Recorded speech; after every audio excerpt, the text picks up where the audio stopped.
So 28 million people. Now, Mark, where you at, Mark? Mark and I used to work at Pinkerton together, and back 15 years ago, I guess it was. And I can tell you, one of our friends found his daughter, who's 18 years old at the time. She found herself stuck at the hands of some human traffickers. And we found ourselves saying, how do we help this person out? Yes, we used resources that were company resources. No, I did not ask permission to use them. We just did it.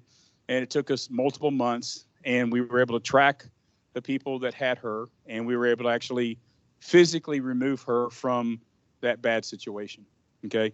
It's not an easy thing. Yes, it was a high risk situation. Yes, it was a high risk take, but we took her and returned her to her family. This doesn't happen every day, as we're about to learn, right? So what we want to look at for the next little while is this issue of human trafficking, specifically within the supply chain. In this girl's case, they had her trapped within sexual exploitations, as you might well imagine, right? And it's real easy when we turn on the news or we look on the internet or we look wherever else to say, human trafficking is in the sex trade, and it is in the sex trade, and it's in the hospitality trade. But guess what, folks? That's not the major area. Sex trade is not the major area of human trafficking. And whether you like it or not, in some of your locations, it probably has happened, and it could even be happening today. So we're going to try to open your brains up a little bit. Now, can anyone tell me, there's 4 main states in the U.S.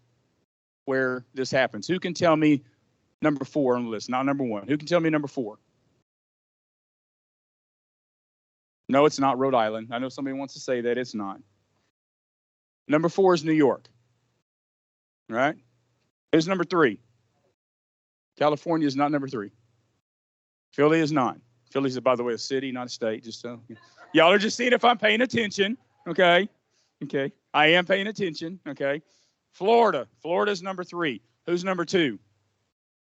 Unfortunately, my great state of Texas is. And number 1 is California. Okay? So California, Texas, who? No, Philly. No, I'm just kidding with you. Okay. So those are our 4 states where it happens the most. What I want to do is this. Now, David, I guess, how many months ago was we had the conversation? It's been probably almost a year ago. Almost a year ago. Yeah. When we started looking at conference for this year, we started looking, Byron, Glenn, myself, and others started saying, what do we want to do at conference this year? And one of the things we looked at was, what topics do we want to address? David had this idea to say, hey, let's look at the human trafficking and supply chain. So I'm not going to try to repeat what he said. I want you to tell us how that first conversation happened and really sort of what got us here today. Yeah, sure. So I guess my first exposure to it was back in when I worked at Blockbuster, a little bit after Rod had left. This is yeah, we're both old. Leave us alone. Yeah. Archaeology, right? Who's got a Blockbuster card in their wallet, right? But being the distribution center was here in Texas and had a large temporary employee population, and that temporary employee population was significantly Hispanic. By the way, I'm half Mexican. I've lived in Mexico. I'm very familiar. And in conversations with people, I started realizing some of these people that are working here are not necessarily just temps. And my conversations talking to some of these people, I realized that there was an indentured servitude situation happening that was coordinated via coyotes and temp agencies. And there were people that were telling me, well, I make $600 a week, but I have to pay $550 of it to pay for the transport to get here and the rent and the food. I don't know if I'm ever going to get out of this situation where I actually pay off my debt. That was what really, sparked my interest. And this is this topic I'm passionate about. In the rest of my career, I spent quite a bit of time working south of the border, and I've had the opportunity to do some pro bono work on some investigations like what Rod's talked about. But a lot of it, when we hear of human trafficking, we hear about the sex portion of it, the exploitation, and it does exist and it's a definite problem. But the level of exploitation just from a labor standpoint is very significant, and it's not talked about enough. And I think that's something that we really need to explore here. Just real quick. My name is Don Buffington. I'm a special agent with Homeland Security Investigations. I am currently one of the national program managers for forced labor in the supply chain out of the Center for Countering Human Trafficking in DC. One of the things I want to say real quick is just kind of give you a definition of what forced labor is. And this comes from the Forced Labor Convention of 1930. It says all work or service which is exacted from any person under the menace of any penalty and for which the said person has not offered himself voluntarily. So just because you have somebody that's been, abused or exploited, that doesn't mean they've been labor trafficked. If you add those violations of abuse, exploitation to force, fraud, or coercion, now you have labor trafficking. That is a key element. It has to be force, fraud, or coercion along with those other elements. And as far as the percentage goes worldwide of people that are being forced in forced labor trafficking is about 74% of that. Is it in any way legal for them or a coyote or that labor as a form of transportation? No, I mean, the coyote is illegal to begin with. Right. Whether it's smuggling, human smuggling is usually what a coyote is. Smuggling is somebody going and doing it of their own accord. Okay. Trafficking is when somebody is being forced to do whatever it is they're being forced to do, whether it's labor, the sexual exploitation. Yeah, if I can run real quick, I'm going to jump back on something David said. I used to be the director of loss prevention at Blockbuster back when we were a little bitty, $9 billion company. And it wasn't my fault we got that big. Okay, I can't take credit for it. But one of the things that happened that told me and showed me we had a problem that we never were able to fix, by the way, when I was there. And I don't know that, David, you got to fix it after I left. But I literally had come into work one day. We had, like a lot of businesses, right? You get into this massive sale, something happens, your sales go through the roof, and what happens? You inject a lot more product into the supply chain, right? So you can then inject that further up the pike, whether it be to retail stores or whatever. And we dealt with that all the time. So a movie would come out and you thought it was going to maybe we needed 200,000, 300,000 copies for the 4,000 stores around the country. Turns out we needed 5 million copies to go in all those stores. So massive, massive push, right? And the Blockbuster equation was we have this nice, big, beautiful building in McKinney, Texas, and we have all this technology that no one else on the planet has. Let's force a whole bunch of temporary employees in here, right? And we would literally bring in round the clock per shift. We could bring in 300-400 employees with no problem that were temporaries to do this massive push, right? And it was just what we did. And anybody else have ever seen that happen or heard of your friends having in other companies? Yep. So we did that. I came in one morning. I got to my office at 6:30. And I walk up to my desk, and you remember it used to be the phones, they would blink, and the faster and louder they blinked. You remember they used to be loud too, right? The faster they blinked, the more voicemails you had. Mine was full, and it looked like a police light. And there were 3 supervisors lined outside my office, and they were mad as a hornet. And here's why they were mad. We had a national contract, not one I signed, by the way, with a guard company. And because of the big push of all the temps, what do? We bring in more security guards, right, to help support. The security guards had shown up that morning with the national contract, and on their lapel over here, it said, what did it say? Customs officer. Y'all know who I'm talking about. You don't have to name them, okay? And when it said customs officers, all of these temporary employees, a lot of them said, oh crud, these guys are from the Border Patrol. They're from U.S. Customs. So what did they do? They bolted. In those days, that building, which was a little over 1 million square feet, that building set with 27 acres behind it of cornfields. And so literally at 7 in the morning, we're out there in the cornfields going, hey, dude, come on, but they're not customs agents. They don't work for the government. Come back to work. And they looked at us like we were crazy people, right? That was my first clue we had a problem, right? And that we were employing folks, good people, wanting to work, wanting to do a good job, yet they felt they were in trouble. That was our first sign to me that we had an issue, right? We never fixed it, right? Is this fairly what you see at other places? Yes. Okay. So when we started looking at the conference and what we're going to do on this panel, I looked and said, who do we want to have from the government? And of course, anybody want to guess what the first answer people always come up with? They have the little blue windbreakers and yellow acronyms. And I'm like, I don't think they're the best people, right? And I remembered a training I went to in Washington, D.C. 3 years ago with a group called U.S. Customs. Sound vaguely familiar, right? And that was when I first was introduced to this group. And that's when I restarted reaching out and said, who can we bring in? And that's why Don's here. So we're gonna come back to Don in a minute. Now, Noel, I'm gonna let you tell them what you do, because when we're done today, I want you to walk away here with at least 2 things, all right? Number 1, when we leave, I want you to have a resource. That's Don's group. You think you see something, you might have an issue, you want to get more information, you want to see if what you're saying is true or not, you want to know how to interject and fix something or deal with it, that's Don's group, okay? The other part of it is, how do we help people who find themselves trapped in this situation, and we want to help try to get them out? This is going to be Noel's group. So Noel, tell us what you do. All right, sounds good. So I'm the CEO of Zero Trafficking.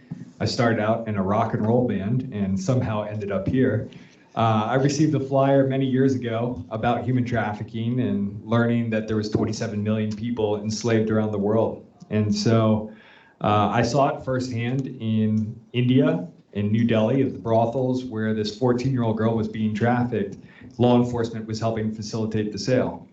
And so I came back and said, all right, I'm going to dedicate my life to this. Teamed up with former CIA agents and other law enforcement, former acting administrator of the DEA. And we used a lot of the workflows that were used in counterterrorism and counter drugs and applied those workflows to finding organized human traffickers.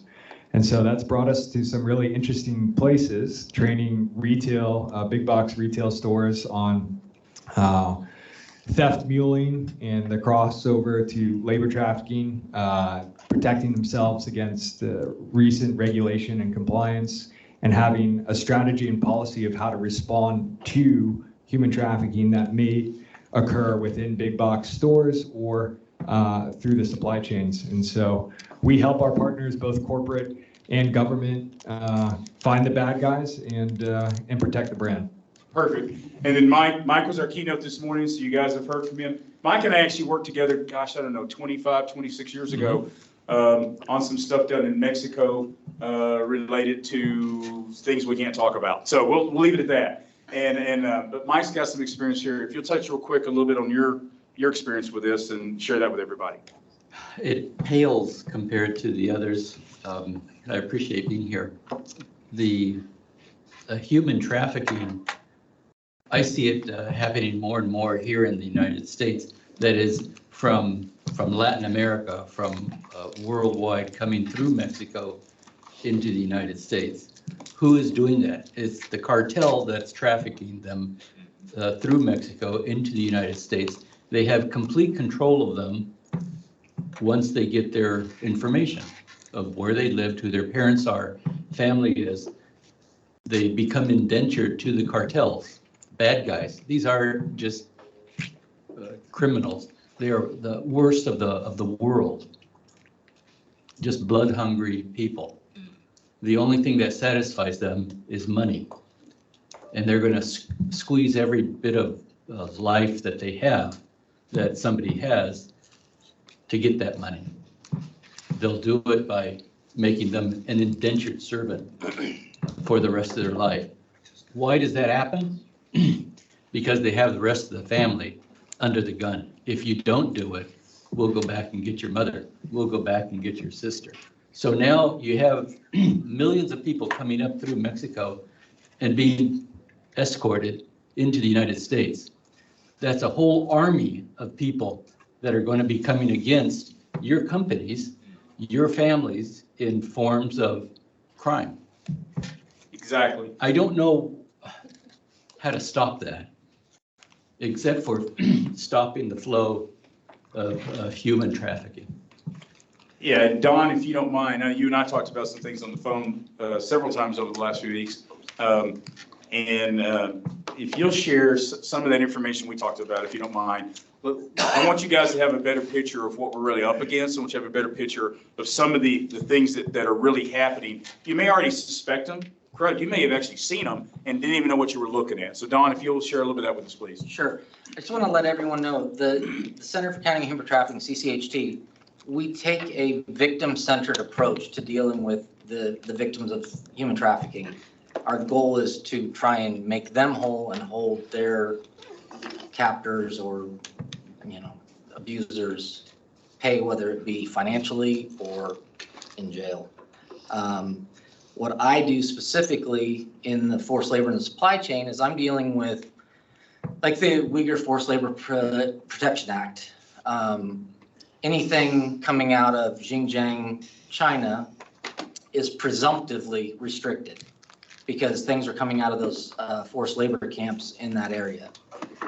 I deal with things like the people that are harvesting sugarcane in the Dominican Republic. These people, like in the DR, they're of Haitian descent, but they could be 3 generations deep. About, I think it was 6 or 8 years ago, the Dominican Republic denaturalized them. They just said that you are not Dominican Republican citizens, even though the grandfather, the father, and now the child all have lived there for generations. But they're not Haitian either. They've never stepped foot in Haiti, but yet, so they're stuck in a no-win situation basically because Haiti doesn't want them and DR just wants to abuse them. So some of the indicators that you may see in dealing with forced labor, I'm just going to give you some of the list from the ILO. It's there's deception, restriction of movement, isolation, physical or sexual violence, intimidation and threats, retention of their identity documents, withholding of wages, debt bondage, like you heard, abusive working and living conditions, excessive overtime, and basically just overall abuse of the vulnerable. Any one of those by themselves does not necessarily indicate it's labor trafficking, but you take a couple of those factors together and you've got it. What else would you like me to talk about? Keep going, you're on a roll. How to stop it? That's just it. It's we as Homeland Security investigations, we take information from around the world. We work hand in hand with Customs and Border Protection and the Forced Labor Division there. We take in all the information that we get from them with what they issue sometimes are called withhold and release orders, where the products that come into the country are not allowed to actually enter. They're detained until they can prove that that product was not purchased or produced with forced labor. What we also do is, kind of lost my train of thought. From the Forced Labor Division, I take all the information that they give me and I hand it over to one of my intel analysts who will then put it all together, do searches on the business owners, the businesses themselves. If there's any U.S. nexus, that's the big thing we're looking for, is any nexus, any tie to the United States, whether it be the person's a U.S. citizen, the company's a U.S. company, or that foreign national is here present in the United States. If any of those things are true, then the long arm of the federal government can reach out and touch someone. We just recently had a case where it was better PR for a specific company, even though they weren't charged and it was a subsidiary of theirs that was guilty of forced labor violations and manufacturing tires. They decided it was better to pay those former workers and current workers that were basically debt bondage or their fees for recruitment, paid back those former workers than to deal with a negative PR aspect of it. So we don't always get a criminal indictment on someone, but like I said before, we're taking a victim-centered approach. So if we can make the victims whole, we consider that a success. I think it's important to highlight also that there's a lot of what would appear to be unrelated crimes that occur that support human trafficking. There was a case that I was involved with a couple of years ago, where it was a person who's working at a company, and everybody, they follow the process, the I-9 process, to present legitimate documents. And this person is an indentured servant, basically. But what finally had her reach her limit was that she was having to pay a portion of her check to whoever brought her here, who was holding her documents hostage, her actual documents from a foreign country. But that same organization was having conflict with somebody else, and they were extorting her for any money that she was getting at all. They were extorting her, saying, if you don't pay us this, we're going to go tell this company who you really are. And she finally walked in the door and said, I don't know what to do. This is not my real documents. This was given to me by somebody, and they have my documents held hostage. And where did that legitimate ID come from? From identity theft, stolen from someone's mailbox, right?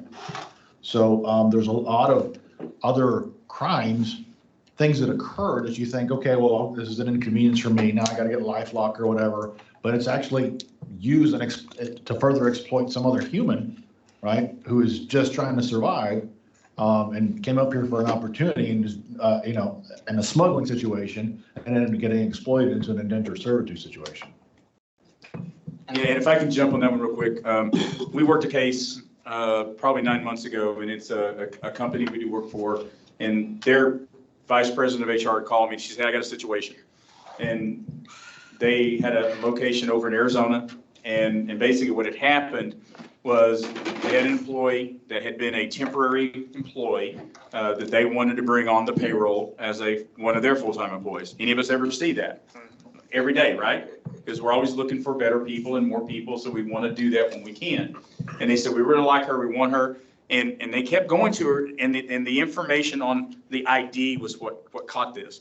And it was, I need your documents so we can do this. Well, I can't find them. I can't find them. Listen, we're ready to hire you full-time.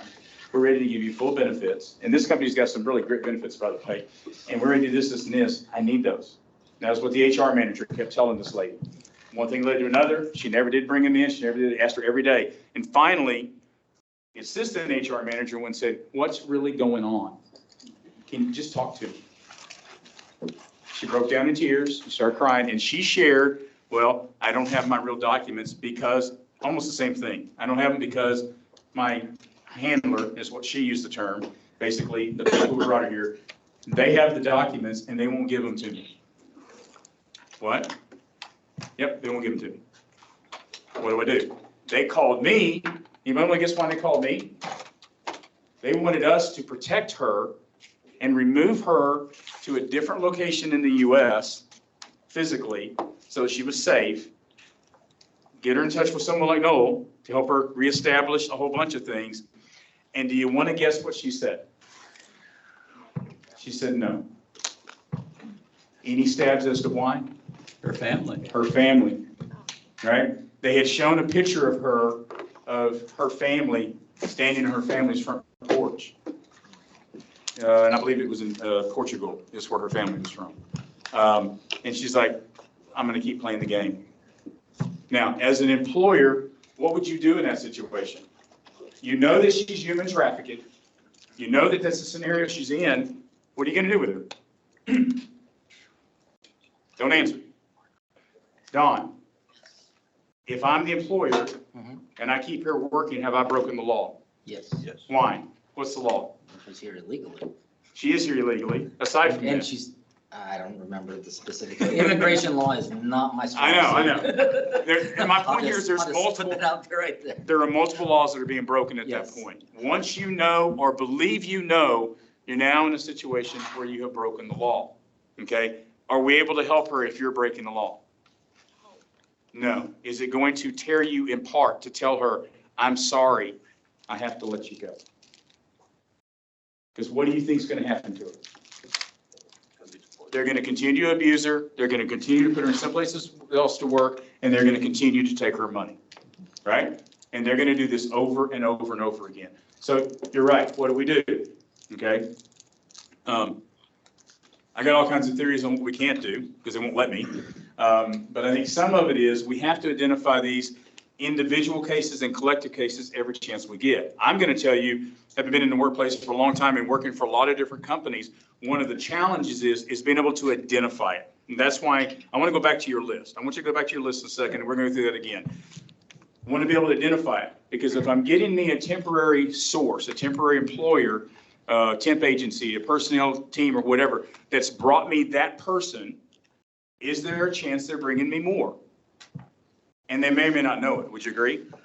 Because a lot of times the way these temp services work, I'm going to pick on you guys. You're from the government. You're here to help, right? So I'm going to pick on you, all right? So you have a personnel service, a temp service that works, but you know you need more people because you've got company X, Y, and Z that is constantly needing 50 people, 100 people, whatever. So then you use your service, which is pretty good at giving you 20, 30 on a regular basis. I'm going to use your service because you didn't tell them you're from the government, you're here to help, okay?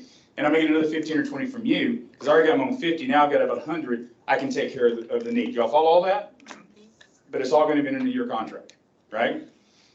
So you're good. Yours isn't good because you're running, you're running illegals and you're running over the human trafficking ring. But you're making money, right? He just doesn't know it. Guys, that's how some of this works. So what happens here, and this is where as leaders in our companies, we have to begin to look for this, identify it. Once we identify it, it is not an easy answer, okay? But once we identify it, this is where we've got to go to Don, right? Well, Rod, I know this local cop. I can go to him. Yeah, you can. And maybe he or she, maybe they can help you. Do you think they're going to be able to help you in the big picture? No. Hey, I got a really good contact down at the Bureau. I can go there. It is an option. Where is the Bureau going to take it? So why don't we bypass all of that and let's go to the people who have the authority and responsibility to deal with it. Does that make sense? We have something currently that I think in another 2 weeks, I'll be doing my 1 week duty on it. It's called continued presence. What that allows is victims, it could be state, local, it could be a federal case, doesn't matter. But as long as the victim is willing to testify, they get relief and are allowed continued presence in the United States, which includes work documents and allows them to have a job. So that's why I say we take the victim-centered approach. We want to help the victims and we want to prosecute the violators. The biggest thing is these people are afraid of law enforcement, period. And there's usually language barrier issues, and they just don't know the laws that, a lot of these countries they come from, law enforcement is, to say corrupt would be the nicest word for it. Usually some of these countries, law enforcement is part of the problem. So please, if you have, we have a tip line, and I think later they'll show us a slide with contacts. Just call, leave the tip. It'll get disseminated to somebody and they will look into it. Yeah. Let's go through your list again. These are the things that we need to be looking for. Some of them you actually get to see and you probably need to go, oh gosh, I can see that. Some of it you probably have. I do a lot of training on situational awareness, right? And I'm going to teach everybody, who all here is from the south part of the U.S. and will admit it. Okay. How many? It's an honest question. How many of you guys are from the northeast part of the country? Okay. So there's two ways we pronounce this word, all right? The first way, for those of us from the south, is we call it a gutometer, okay? It's the thing down here in our gut. It tells us something's right, something's wrong. For those of you from the northeast, we call it a gutometer, okay? I'm here to help, right? So with it, sometimes our gut's going to say, we know this is a problem situation. Would you agree? Look, guys, we're in loss prevention, asset protection, security, and safety. We have a gutometer. Is it normally more right or more wrong? If it's more wrong, you're in the wrong work. So is it more right or more wrong? More right, exactly. Ours are trained, right? And we might be perfect every time, but we're going to understand it most of the time and get it right. So when we see these things, it's important for us to acknowledge and recognize them and then figure out if there's something we can do and who we need to reach out to. So with that, what's our list? Restriction of movement, isolation, physical or sexual violence, obviously you won't speak sexual violence, intimidation and threats, retention of identity documents, withholding of wages, debt bondage, abusive working and living conditions, excessive overtime, and just abuse of the vulnerable. And a lot of times these people are afraid simply because they do not speak the local language.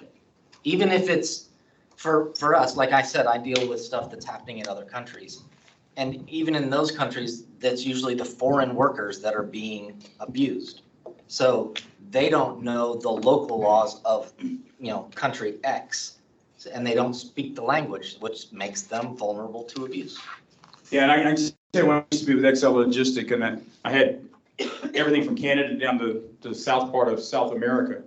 And, you see things differently in different parts of the world that culturally may be correct there. But we still have to apply what we know our culture says is probably not okay. It's probably a pretty good sign that these things are there. Now, the isolation one's interesting because as we talked earlier about the workplace violence and we talked about the mass shootings and stuff, isolation is one of the biggest things that these guys do as shooters. They tend to isolate themselves away from stuff. In this case, it's a different place. These people are being forced to be isolated from everything else. Just like one of the examples I can give you is in the Dominican Republic with the laborers that cut the sugarcane. They live in these areas that are called bahías, which the sugarcane plantations are out in, way out nowhere. And they live in these, what you would think of when you think of a shack, or it's like mud and tin and everything. It's truly third world looking. But that's what these bahías are. And in order for them, the workers there, they have to pay to go get their check. They have to pay to cash their check. They have to pay to rent their little shack. And they may or may not have running water. So these conditions that they live in are truly horrid. Yeah, and some of them are trying just to send somebody back home with this. Yeah. So part one is identifying and recognizing what's going on, okay, as best you can, right? No one's asking you to have some magic wand and say, well, that one's guaranteed, right? It's identifying as best you can. Step two is getting Don and his team in play and let them get the people wherever they're at in the country or even in a foreign country, get them in play to do their part. The third part, if you're able to go there, this is where we reach out to someone like Noel, right? So we reached out to you, hey, we got the situation, all that. I'm going to turn it over to you and tell me, what do we do, all right? Where do we go?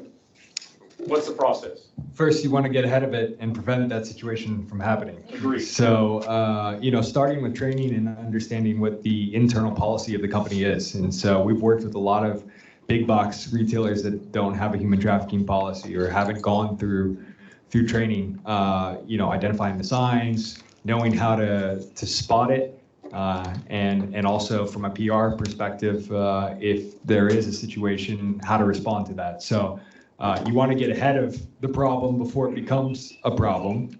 That's the first step. And then the second step is that there's great open source intelligence tools like our tool Darkwatch or others that are on the market that allow you to deep dive into the individual, their online presence, where they've been or how they've interacted. And so those intelligence tools can be helpful, but if they don't have an online presence, then the easiest is to, of course, go to Homeland Security and mention, the case in the tip. They've got a lot of the resources and skills to respond to that. So that's part of it. And then also, in the supply chains, there's regulations for each state and depending on the size of the company. But part of that involves audit of the supply chains and using audit firms that can go through your supply chain and look for labor trafficking, as well as, ultimate beneficial ownership of subsidiaries and suppliers that might be part of the supply chain and involved in labor trafficking. So there's a lot of different elements that we can all do something. Human trafficking touches 24 different industries, everything ranging from retail to banking to hospitality, trucking, shipping, logistics, and so forth.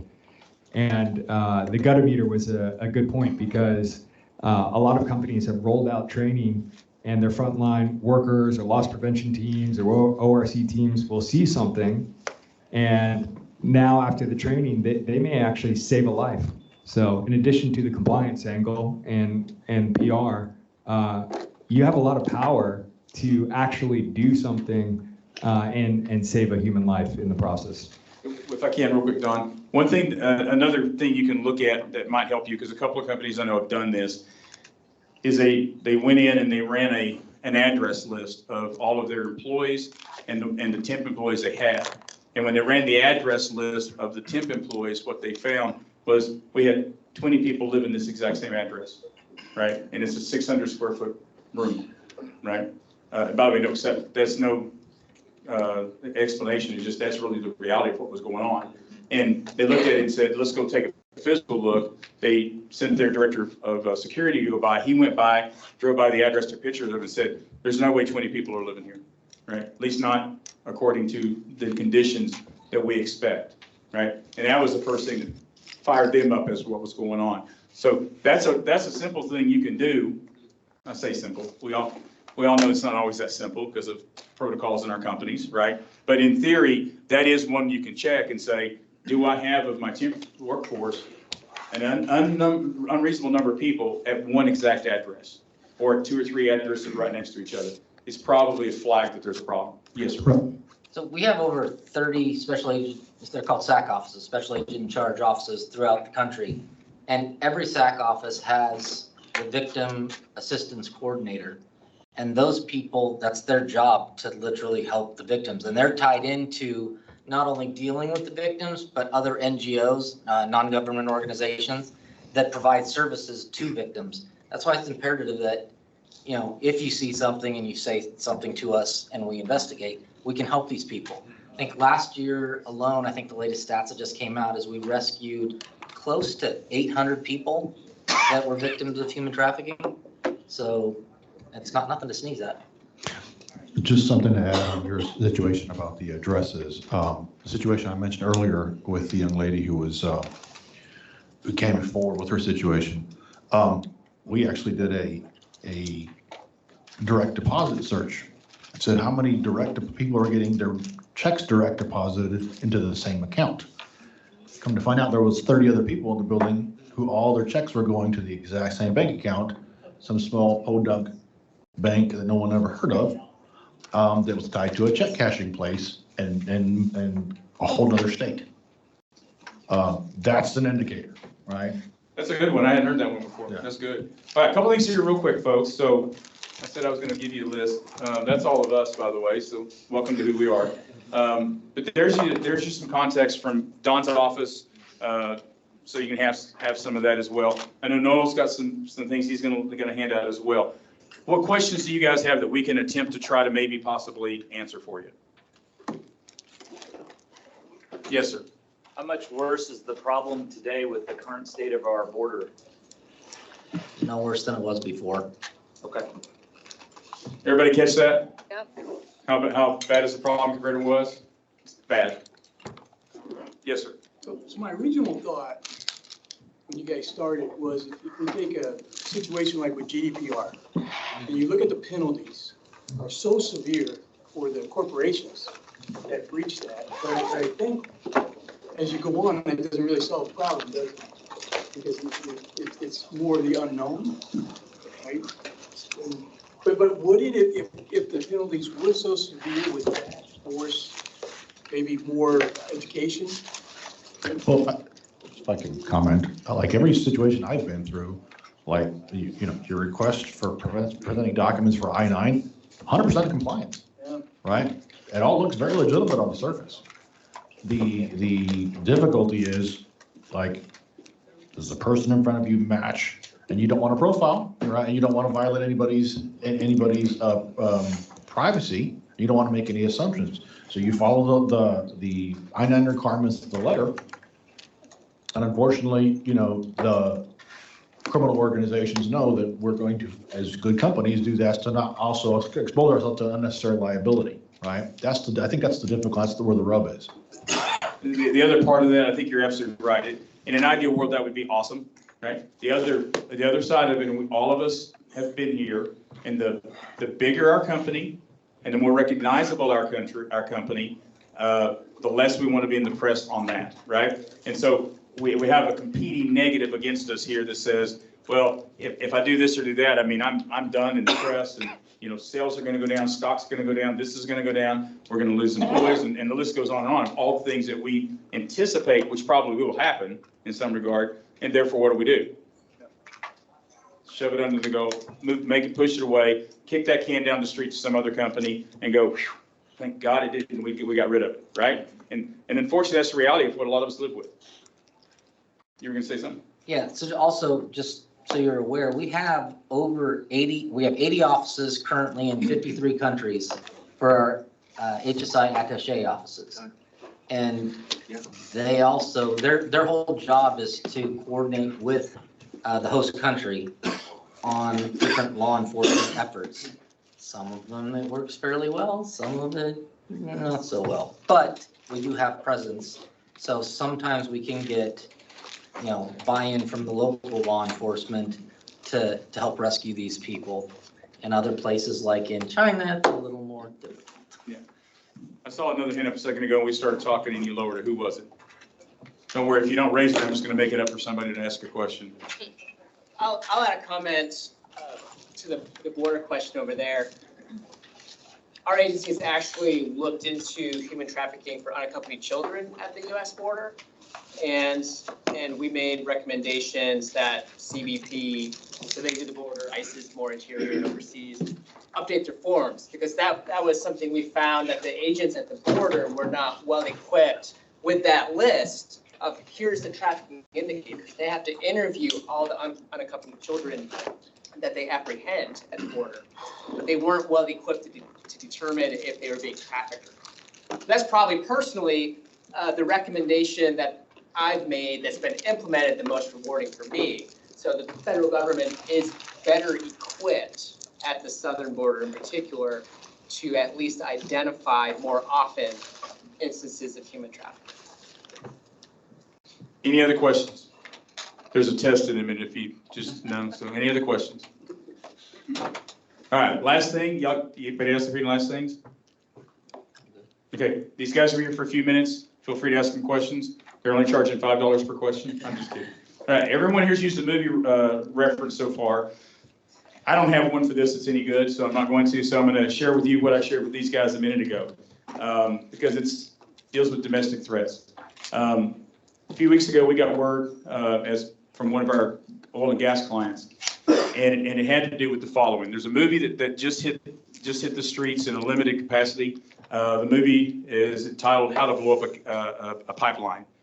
It's centered around a nonfiction. It's a fictional movie. It was centered around a nonfiction book that came out a couple of years ago on a real situation that occurred in West Texas several years ago.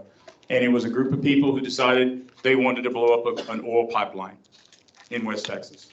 And they went to all the work to build a bomb and make a thing go boom. Okay.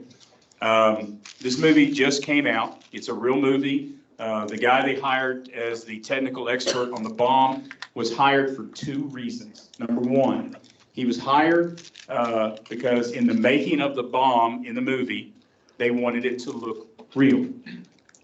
So it's not a YouTube video on how to make a bomb, we're told, but it is a realistic endeavor on how to do it. Number two, they wanted to make sure that in the movie, when it goes boom, it looks like a real boom, right? And here's the thing.